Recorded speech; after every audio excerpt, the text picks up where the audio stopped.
DeepSeek, do you believe it's a national security threat?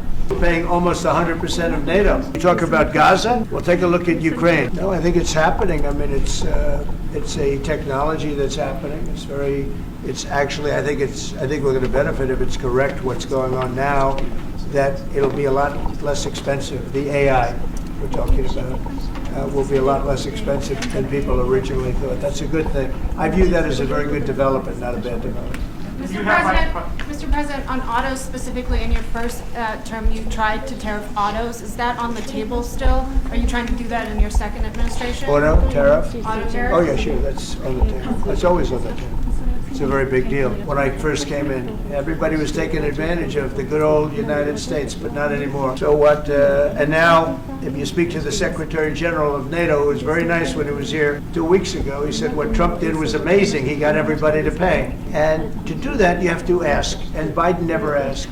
So we're in for probably close to $200 billion more than Europe, and yet obviously it affects Europe much more than us. So we would like them to stay, to equalize.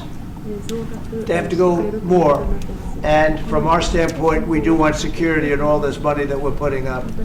You're speaking with him next week, sir? Is that what you said? You're going to speak He may meet next week, yeah. Whenever he'd like. Come to I'm Washington? here. I'm here. Could be Washington. Well, I'm not going there. Are you planning to meet with President Putin, or are you just planning? We've always had a good relationship. President Putin and I have always had a good relationship. That's why it's so sad that it happened. This would have never happened if I were president. It's so sad to see it happen. So many dead people. By the way, so many cities are demolished. They're like, you talk about Gaza? Well, take a look at Ukraine. So many of those cities are demolition sites.